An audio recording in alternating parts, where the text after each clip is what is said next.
Hi, I'm Barbara Allen with the Barbara Allen Group. And I'm Samantha Botzer. And we're brokers in Ashland, Oregon, and we are doing our first blog. And today we have our first person joining us. She's an appraiser. She's someone we totally trust. Her name's Debbie Poole. And so Debbie, would you come over and say hi? Good morning, Deborah. Good morning, Samantha. Welcome. Hi, yes. I'm really thrilled you're here. Thank you. And so Debbie is starting her new company also. She'll tell you about that later. And we're just going to talk to her about the latest trends in appraisals. So location, of course, is going to be number one for a property, right? Is that key, or does it really matter in Ashland? Location is definitely important. Mm-hmm. And you know that from people who tell you what they like, Sure, what they absolutely, like to be. absolutely. And from an appraisal standpoint, what we try to include is what people like. I mean, we talk to realtors and find out what's important to buyers. Sure. You know, that's the only way we can know, other than our own personal opinion. Sure. To just find out what is most popular, and we can certainly see that by pricing on homes above the boulevard. And you know, come into that little above the boulevard location, that's definitely gets a People little. still bring that up. It still does. Mm-hmm. It's still that lenders are looking for two appraisals for any purchase or any loan that's over $1 million in value, and that's become really standard. So what happens then if the two appraisals, they really vary? They differ. Yeah. That does happen. Yes, we know. Surprise. They go in and do an adjustment. In some cases they'll adjust it in between, and some cases they'll just take the lower value. Oh, So so they're conservative. yes, Okay, sure. absolutely. Would they? So how would they have to qualify? How would you what would they have to do to get an appraisal? What would you look at as far as the house is concerned? As far as the house? Yeah. I'll get I this. would look at, I would be looking at the quality of the home, first Okay. off. That's very important. And the neighborhood that it's in. And most very high quality homes are in similar neighborhoods where the homes surrounding them are like. And however, in Ashland, there's a wide variety within almost every neighborhood. Not every neighborhood, but almost every neighborhood has a really wide variety. And so from the lender side, they are looking for something that's very close within the neighborhood, and they'd like it to be within a mile or less. For a comparable. For a So current sale. A current sale. Right, and they're looking for something that sold within the last 90 days, Wow. which is somewhat limiting. Yeah. But they want very current sales, Mm-hmm. and they want it to be the same size and the same quality, and within a mile at the most. They'd like it to be, on your block, but within a half mile. And so what we do is we make adjustments for anything that's different, like the bedroom count, the bathroom count, Okay. the quality. We do quality adjustments. We have to, Sure. because if Older, the only newer. current sales are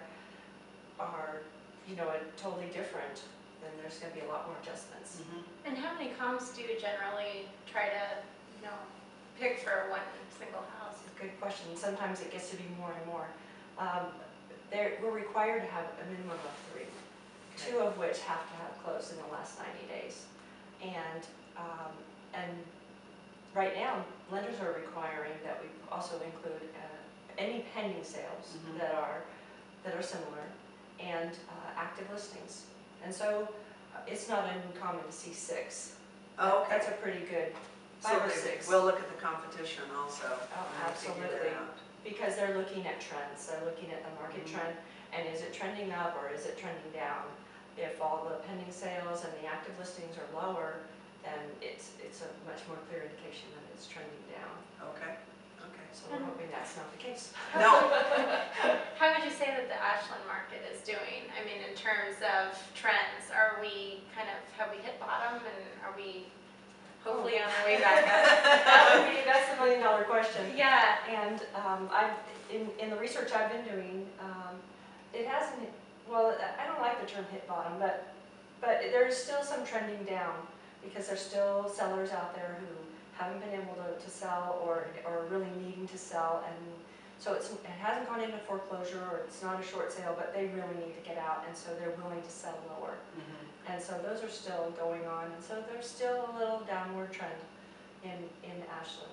So it's a really good time to buy then. It's an excellent time to buy, and I was looking at a lot of information this morning, and especially under 400,000, it's like there's some incredible deals there. Absolutely. So that's where the biggest, I have to say, decline has been under 400,000.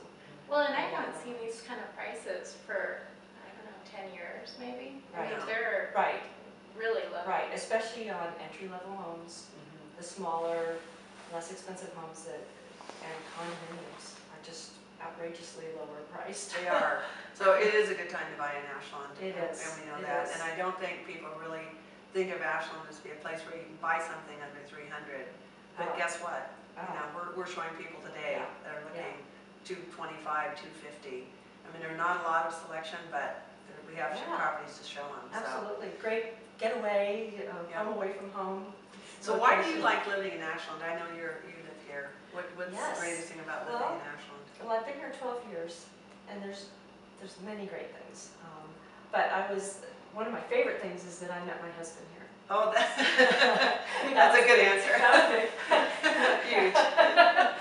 And then other than that, what really drew me to the area was just the beauty, the mountains, just being able to be outdoors. Yes, because you're really. And year round, pretty much. I mean, Yeah. there's activities you can do all year round here, and that's so fantastic. It is, we're lucky. Yes. You know, one thing I think we need to mention is that you've been an appraiser for how long? For 8 years. For 8 years. And we've used Debbie many times. She's so thorough, so positive, and Oh, thank you. really fair, I would say a very fair appraiser. And you're thorough. And so I think it's very exciting just because you're doing something brand new for yourself, right? Yes. You want to Yes. say what that is? I've been working with the same appraisal firm for 8 years, and it's been a fabulous experience and trained me well, and I'm ready to get out and do this on my own. So I'm starting my own business as of January 1. And it's called? It's called Deborah Pool Appraisal. And what's your email address? My email, excuse me, is appraisalpool@gmail.com.